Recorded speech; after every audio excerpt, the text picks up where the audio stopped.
Good afternoon, everyone. Thank you so much for joining us today as we discuss democracy in the kitchen, John Dewey's education through cooking and eating today. Very happy to have all of you joining us. A few logistics before we get started. I mentioned that in the chat box, that is where you want to put questions today.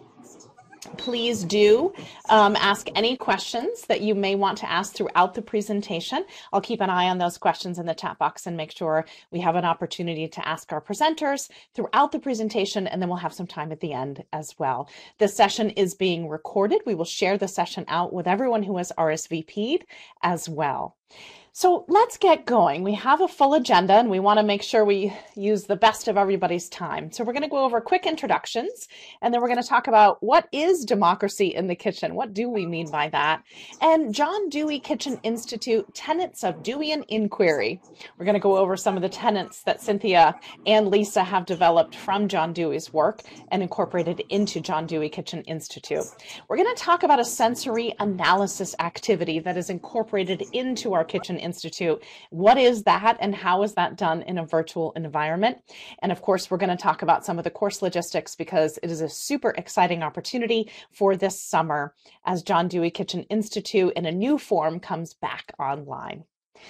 So joining me today, I'm so happy that we have our Dean of UVM's Continuing and Distance Education, Cynthia Belliveau, is with us as well. She and Lisa are the co-directors of our John Dewey Kitchen Institute, and Lisa is joining us all the way from Minnesota. She is a professor of philosophy and director of the Noble Conference at Gustavus Adolphus College out in Minnesota, and Cynthia is actually in Maine as well. So we are covering multiple states today. So the world we live in, that we can do this from all over the country.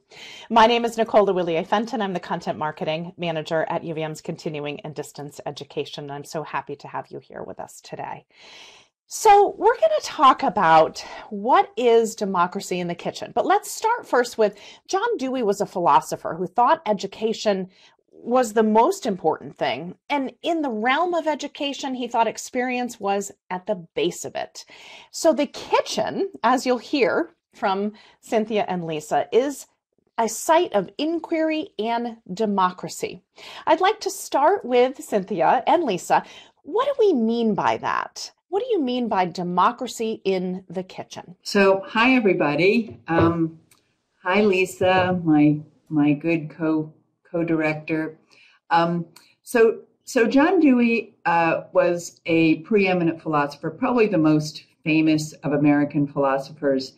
And he believed that instead of talking philosophy, that he would do it through education. So as educators, we kind of claim him, but he wasn't a real philosopher, not necessarily an educator. What he did, though, is that he worked with some amazing teachers at the experimental school, the Dewey School, they ended up calling it, at University of Chicago, where he developed a curricular obsession with the kitchen because it was one of those places that he thought created thriving democracies, which was his main goal with his own work. He lived for a very long time. He perfected a lot of the concepts of democracy. But what he thought, what happened in a kitchen environment was that because it was cooperative, because there was independent thought, because it couldn't be completely controlled by one expert teacher, it was a place for all different levels of students to engage. And certainly we see that here at the university. Lisa sees it at her college, and we've seen it with adults all the way down to preschool. So we've been working in these environments for a long time and have had a lot of educators come through who have realized that the kitchen is this place, and we call it the kitchen room, is this place to that just naturally put students in those democratic environments and can teach almost any topic there. Lisa, what else? You're on mute. Oh, whoops. I show a little green arrow. Can you hear me now? Oh, excellent. Good. It's a new technology for me, folks. Sorry. I'm new to Adobe platform. So one of the things that Cynthia often reminds me of is a passage in one of Dewey's letters to his wife in which he says, you know what, I think I should just do all of my philosophy through education. Again, if you know much about philosophy, philosophers can sometimes be really snobby about education. But this philosopher believed that education was the most important way in which he could do inquiry, and not because he could be in charge, but because he and a group of students could together explore. And as Cynthia said, the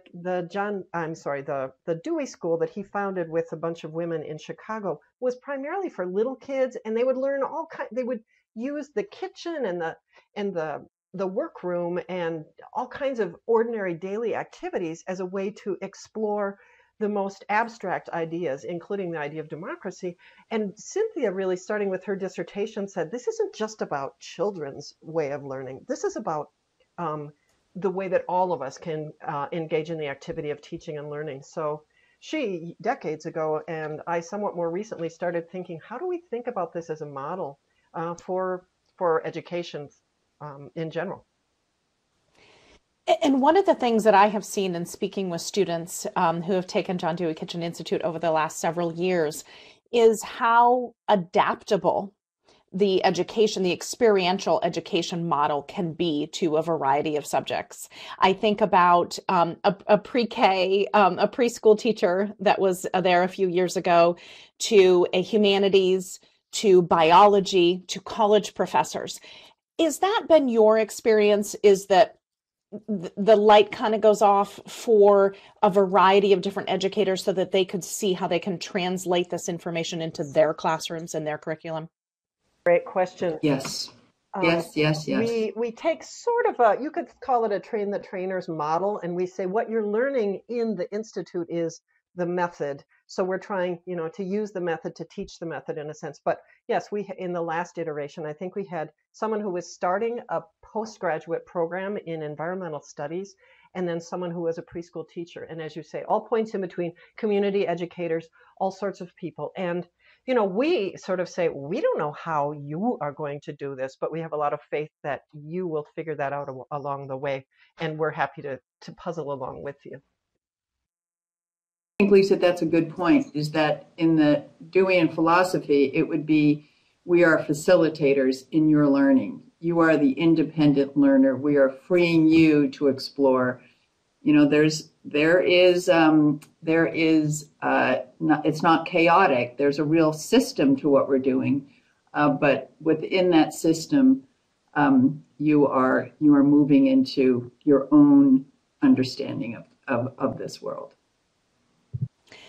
On the next couple of slides, we're going to talk more about how you both have interpreted and been inspired by John Dewey's philosophies and theories and turn them into the tenets of John Dewey Kitchen Institute. So we have a couple different slides, and the goal isn't to read every single tenet of John Dewey Kitchen Institute, but give our participants a glimpse as the kinds of things that you focus on in this course. And I think, Cynthia, you're going to kick us off.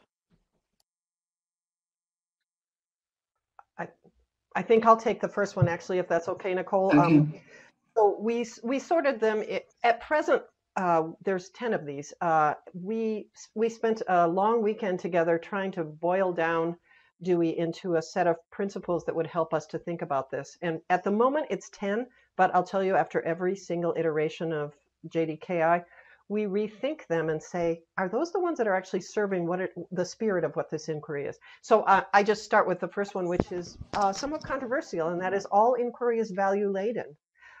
We often talk about objective inquiry in a society, which is supposed to mean, leave your values at the door.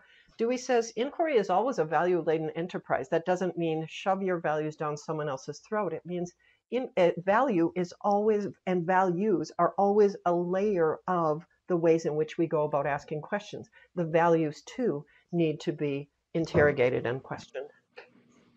Cynthia's got the next one. So, just go back up one. You want to go back? Yep. Yes. Yeah, so education is a practice of democracy. I mean, I did speak about that a little bit, but I just want to read something that Dewey said is democracy means freeing intelligence for independent effectiveness. So freeing your intelligence. So if you think about that, he had I don't know, maybe a lover's quarrel with the traditional education, and where he thought that the school system was set up with maybe sort of an autocratic modality where there was one expert or maybe two experts, and then the students had to then learn according to that. And as a result of that, he thought that it really stifled, as Lisa keeps pointing out, that inquiry. It made people want to study to the test instead of exploring and asking the next question and finding a problem and keep moving, and just in that never-ending cycle. And I know that with a lot of the educators here, even the fact that you're interested in this topic, you are already thinking about these things. But we find when we get we have teachers who are coming really trying to explore, how do I really do an inquiry-based education for my students? And it's been fascinating to explore it through a kitchen room. We call it the kitchen room. Well, and Cynthia, I've heard both of you say that one way that you explore inquiry is through play, is through experience, through mise en place. You know, I've seen some of the work that you both do in the Kitchen Institute. Can you walk us through a little bit more detail about what you mean by that in these tenets listed? Well, as Lisa knows, this is my favorite because it's I mean, again, Dewey said that the kitchen was this. I want to read it to you because it's fascinating the way he placed it. He recast the traditional dichotomy of work and play. He said, well, really, they're just the same practice. We've just decided to call one thing play and one thing work. And certainly in higher ed, it's more work than it's play. And when I have students coming in, because they're in this kitchen environment, which is like a sandbox and all this exciting things to play with, you can just see them start to get very, very excited about being in the environment. What they also say, though, is that in some sort of, maybe even a little embarrassed, I feel like I'm playing, like it's somehow not rigorous enough. And so what we say in one of the tenets is that, in this tenet, is that play is actually very serious because it frees somebody to be able to really focus and be engrossed and absorbed in the experience. So, and we also tell students, please, you can play with your food. It's important that we should. Oh, I'm sorry. Oh, go ahead, Lisa. To tag on to that, the definition that we often use that comes from him is play is interested absorption in the activity at hand. And if you think about that, I mean, I know as a teacher sometimes if my students are having too much fun, I get suspicious, like, well, obviously nothing good is happening here. And this really invites me to say, no. They're interestedly absorbed. That I need to attend to that and not be suspicious of it. Sorry, Nicole. Yeah. Sorry, thank you so much for sharing that. I just wanted to also make the point too that I've heard many times from students or people interested in the course, and they'll say, I'm not really a great cook, or I don't know my way around the kitchen. And I think that adding the words kitchen and the institute sometimes can defer people a little bit to say, maybe this isn't for me. Can you walk us through that important point of this, that this is not learning to cook, it's cooking to learn? And what do you mean by that? Well, the kitchen is a vehicle. It just becomes a vehicle. It's like any laboratory, or in our case for this course, home. It's your home experience. So Dewey had he really believed that all education you should be able to transfer it into your life. It should merge or fuse with your life. We make no distinction between a classroom and the kitchen. There's no lab and classroom. that's all fused into this blur of experience. And the kitchen just ends up being one of those places. Now, I know we've had a lot of educators who have come through and said, well, it's really difficult. I don't have a kitchen. I don't have a place to do some of this work. And we've brainstormed about how you can still do some of this, have this experience without having, as Lisa said, you can have a paper towel and a saltine on a plate, and we could still do some of this same work. So it's just the act of using food. And I think also in today's world, we're seeing a lot more interest in the kitchen. It's not relegated to home economics. You're really thinking about the kitchen as a very viable, serious place for some of that exploration. Mm-hmm. And as for cooking to learn or learning to cook, it really is the case. One of the things about the course that we've developed for online is Cynthia has a whole catalog of really great little videos. So you will learn some really cool things. Like Cynthia will teach you how to cut an onion, right?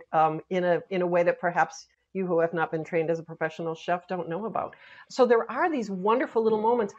But the point of those is not so you become the best onion cutter, but rather so that you pay attention to that activity of cutting an onion or making a pie dough or whatever the task is. It's to start attending to that activity as a form of curiosity about your world.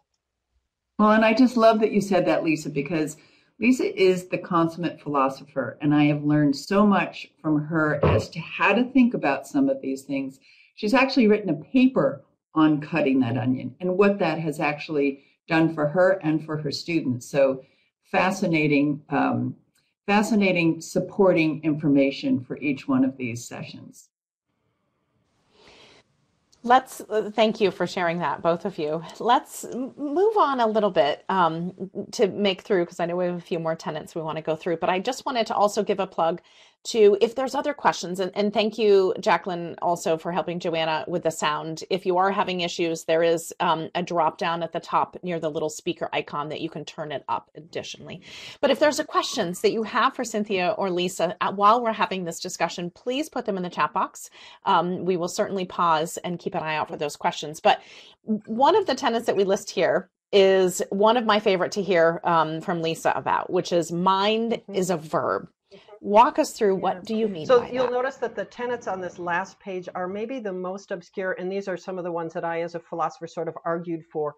We won't spend, masses of time talking about, experience is instrumental and consummatory, but these sort of serve as like the net under which our activity takes place.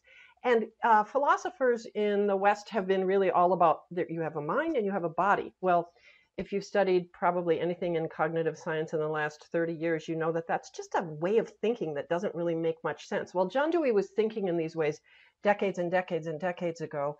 And for him, mind was a much more useful concept as a verb than as a noun or as an adjective. And so, he says, think about, expressions like mind your own business or mind the gap, right? It's a way of engaging with the world. So just as Cynthia said, play isn't separate from work. It's really a way in which we think about things. Similarly, mind is a quality with which we go to into the world. And sometimes we're more minded, or I want to say minded rather than mindful, which is a word that has different baggage. We are more minded than others. I mechanically brush my teeth in the morning and maybe I'm not attending. What if I stop and attend to that brushing my teeth? What can I be curious about? So that's how I tend to think about mind, rather than as a thing that's sort of somehow loosely connected to my brain. Add anything else to that before we move on? Nope, that was perfect. You can see why we get on so well. Yeah, it's wonderful to learn from both of you, and I can certainly share that that's the feedback we get from so many students. So speaking of that, let's hear from a student. So what we're going to do for our participants today, don't be concerned. We're just going to turn our cameras off for just a moment. Everybody will come back after this video, but it allows us to be able to play the video full screen so that you can see it. But we're going to hear from Sam Bromley. He is a high school biology teacher in Vermont. And since we've been talking about the tenets, how Sam thought that he could utilize the tenets in his biology class after taking John Dewey Kitchen Institute. So we'll be right back. Here you go.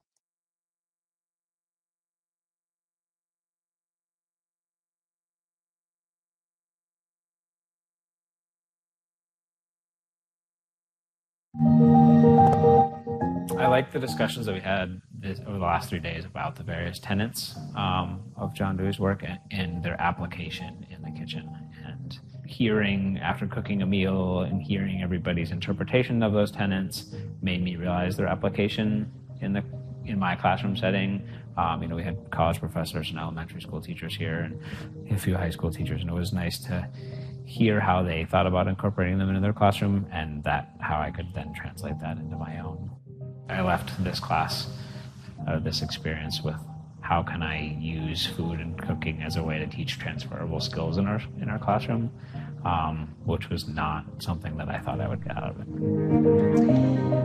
Hopefully that gives you a little perspective as to the outcome and the result of this work that many educators have done over the last several years. Well, and I just want to say one thing about Sam, because he wasn't,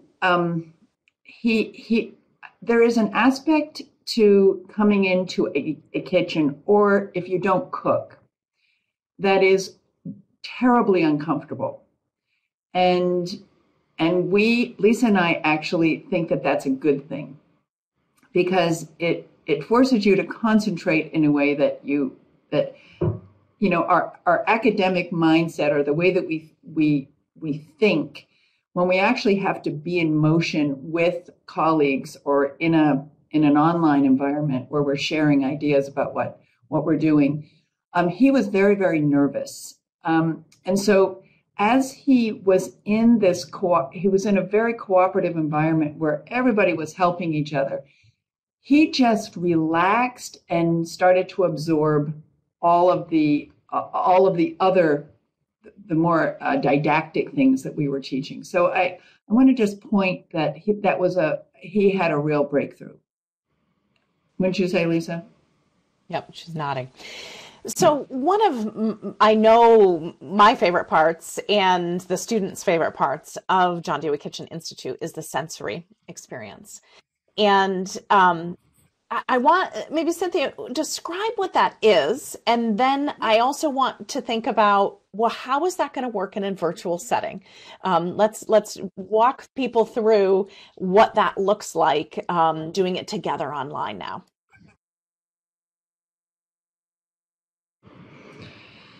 So what we're trying to do is move you out of just your mind. We're going with the verb there.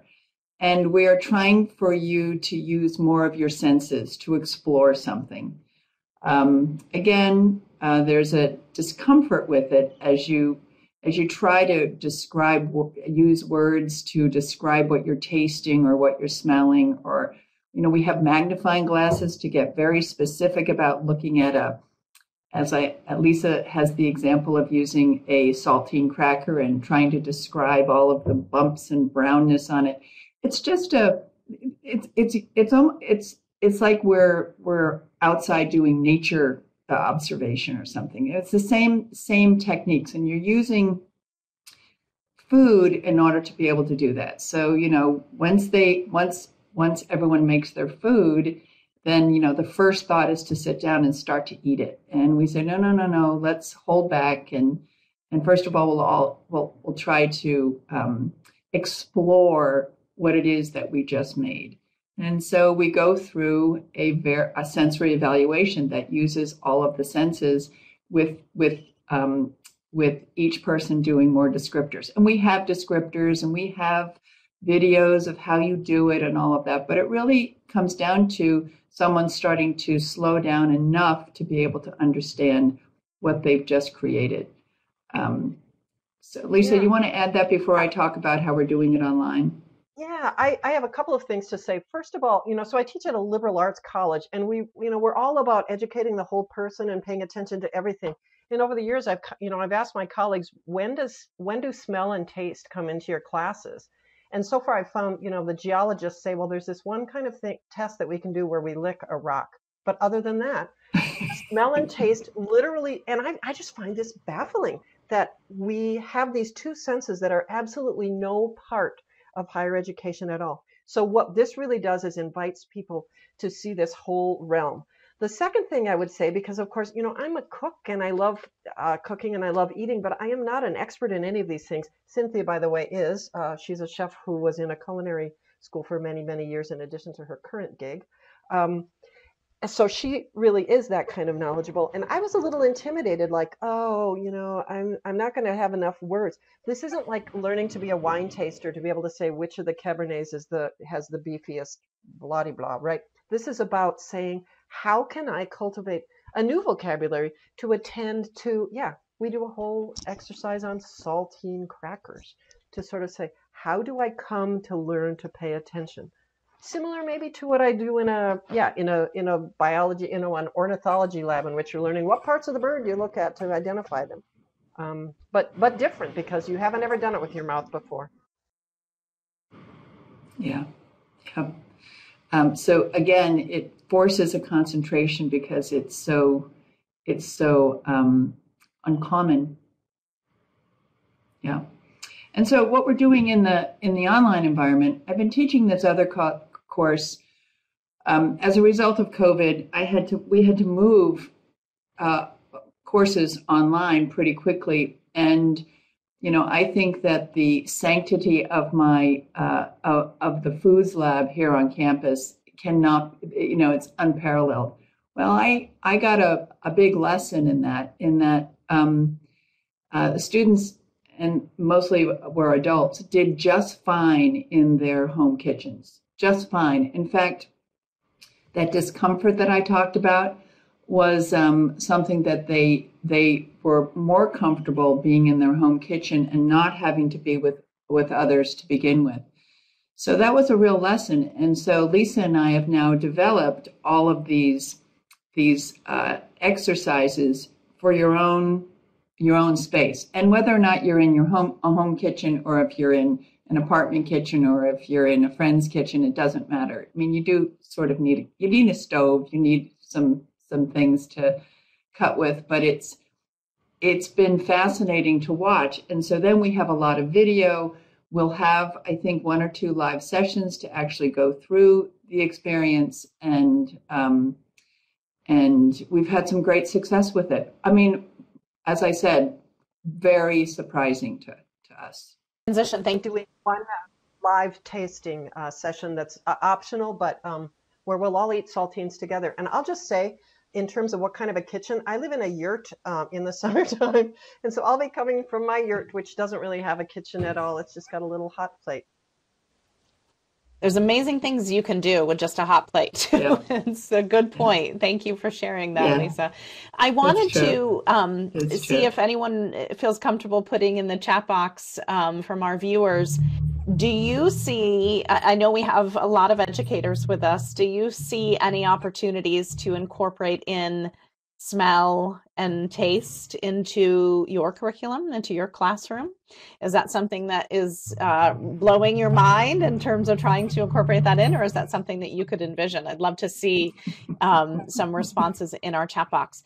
And so I wanted to just move on, and thank you for transitioning over to that, both Cynthia and Lisa. That was perfectly timed, because what does this course look like? Cynthia's talked about that it is asynchronistic, so that it is all online for 4 weeks starting in July. But there is one live session that Lisa mentioned. And then the learning materials you can see on here are instructional lectures, videos, demonstrations. You will learn some cooking techniques. So while we say it isn't necessarily learning to cook, it's cooking to learn. We wouldn't have a course with Cynthia if there wasn't some cooking techniques, being our trained chef. So the other slide here shows more pieces of the course over the 4 weeks starting in July. And so maybe Cynthia or Lisa, just what are some of the activities? Maybe just give a glimpse of a couple of other activities, and also how can people connect with each other outside of those live sessions? How do peers connect in the course as well? Either one. Go ahead, Lisa. Sure. So we each week have a variety of activities that include both things like tasting and smelling, and also some very simple cooking activities. One week you make and dress a salad with homemade vinaigrette. So really quite simple and not enormously time consuming. But again, we're asking you throughout those activities to pause, think about what's happening, take some notes for yourself, catch yourself in the act of doing something and ask yourself a curious question about it. And then to share some of those particular reactions on the online platform we use, which is called Yellow Dig. So it's like a bulletin board style thing. So you'll have the opportunity to interact with each other. Again, there will be that one live online thing where we'll try it out. I mean, if people have bandwidth to have their cameras open to watch each other eat saltines, that would be a lot of fun. But every week there's a considerable amount of request from us for you to engage with each other, and then at the end of each week to write a small sort of synthetic, I don't want to call it a paper, a reflection that Cynthia and I will read. Yeah, that sort of says, okay, how are we, when I look back at this week's learning goals, how am I making sense of what in the world it is that I just did in terms of those goals? And there'll be recipes, and we'll move through what the cooking requirements are as well. Roseanne, for sharing. Roseanne writes, we have a program called Chef X in which I would incorporate these concepts. We do a variety of hands-on cooking and food equity issues. And then Jacqueline writes, our kitchen curriculum in the past was mainly Learn to Cook program, but now I will be implementing tenets to explore these ideas using all of the senses. I suspect that is music to both Cynthia and Lisa's ears. So here's, I'm not going to read these quotes for everybody. I just wanted you to see what some other students have said in the past. And I think it touches upon, the first quote touched upon the opportunity to go outside of your comfort zone. And maybe the kitchen isn't where you feel most comfortable, but what is that experience, and why is that beneficial to your own teaching back in your classrooms? And another quote at the bottom says, bringing back into the classroom to help enrich some of the teaching practices and student learnings, the theoretical framework. And so there's a lot of work that students see almost immediately that they can incorporate it into their own work. And Katie says, can you explain a little bit about how this class differs from the culinary nutrition course online last summer? That's a great question. Thank you, Katie, so much for asking that. Cynthia, do you want to take that one? Well, hi, Katie. So here's the difference. We have some of the same cooking techniques. We move through some of the, how to hold a knife, how to do certain, julienne, that sort of thing. But we get much heavier in this one into the actual Dewey philosophy and how to incorporate it into your own environment. So again, we base it on the culinary techniques, but we move, the readings are different, the exposure is different, the reflections are different, and no focus on nutrition. And I would just underscore there, so Sam was listed as a biologist. I actually think he was a mathematician. I know that one of the other people in that course that year was a mathematician. And these were folks thinking creatively about the ways in which cooking and eating could become a part of their math curriculum. So I really want to emphasize that this is not discipline specific. And indeed, I could imagine, Cynthia, maybe you, I don't know what you would say to this, but I could imagine that if somebody came to this from a culinary perspective, they might be a little bit disappointed, perhaps. I mean, we have had culinary folks in the class, but we've had high school English teachers, again, a preschool teacher. Mostly it's people who don't come from a culinary background or who are not in culinary settings or applications. So just an observation. We've had some home ec teachers who are trying to use the kitchen as a vehicle to teach other things. So we've seen that. But no, there's no high-powered chefing here. Is that a technical term, chefing, Cynthia? Yes, chefing. I call it chefing all the time. So, yep, that's chefing. The course, as July might seem a little bit far away, but it's going to come quickly. And so if it's something that you're considering and what you're considering for your professional development this summer, we want to encourage you to log on to our website and to learn more about democracy in the kitchen. And in addition, this course is limited in the seats. So if it is something you're interested in, we highly recommend you put in that registration and hold your spot. I want to just come back around. I would go ahead, Cynthia. One thing I would love for, if the people, all of the participants here, if you have ideas about how to get to your school systems or your organizations, we would love to be able to spread the word. We have our mailing list and we have all of those things, but if you have ideas, we would certainly love to hear them. Absolutely. Thank you for asking that and sharing that.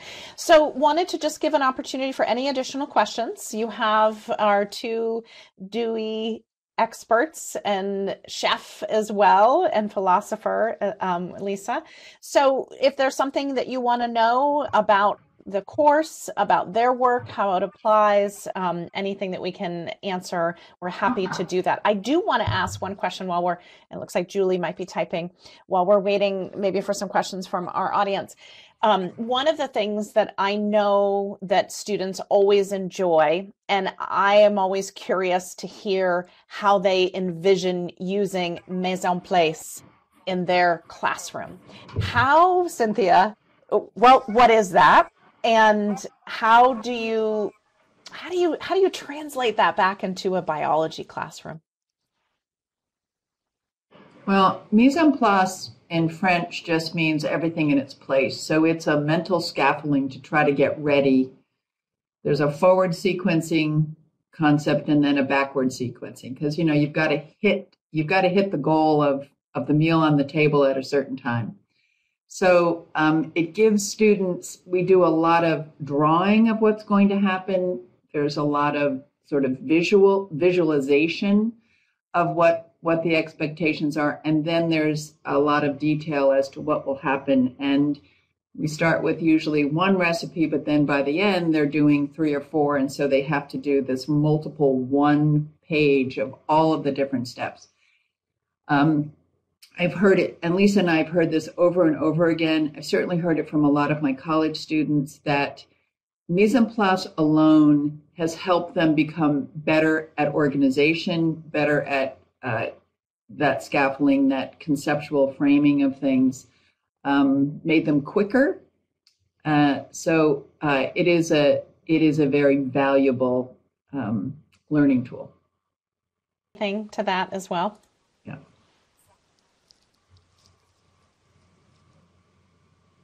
I think she said it all.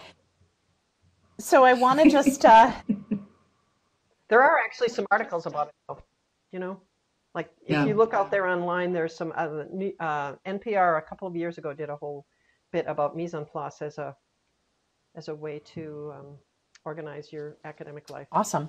Maybe we'll find those and include them in our follow-up as well. I just wanted to give a chance. I wasn't sure. Jacqueline looks like maybe typing. But thank you both. Let's see if Jacqueline does have a question. Oh, Julie, yes, well, thank you. Julie, Sorry. Yep, I Julie looked at has a it and then question. just spaced it. Thank you so much, Cynthia, for catching that. And Julie, thank you for asking that. Just logistics. How much reading is a reading supplied, or do we order books? Either one of you want to answer that? Yeah, you don't have to buy any books. All of the reading will be supplied. We tried to keep reading to a reasonable amount, and each week there are a few short videos. They might be 3.5 minutes about one of the tenets, or it might be 6 minutes on how to make and dress a salad. So we tried to keep it in that 10-hour, the entire class experience, including the prep work and then actually, you know, doing the activities, to around 10 hours. Yes, and you eat during that time. That's the fun part about it. It wouldn't be a kitchen experiment and institute without having food and enjoying it together. And so I think the camaraderie that you have built in an online class has really come through. So I want to just thank Cynthia and Lisa. Thank you so much for making time out of your day. And thank you everybody who has joined us and asked questions and inquired about democracy in the kitchen. As I said, the course starts in July. There is lots of information on our website, and we will share the recording and the slides back with everybody who has joined us today. So we're going to sign off. I hope you have a wonderful afternoon, and thank you so much. Thank you, thank you, thank you. Bye-bye. See you later.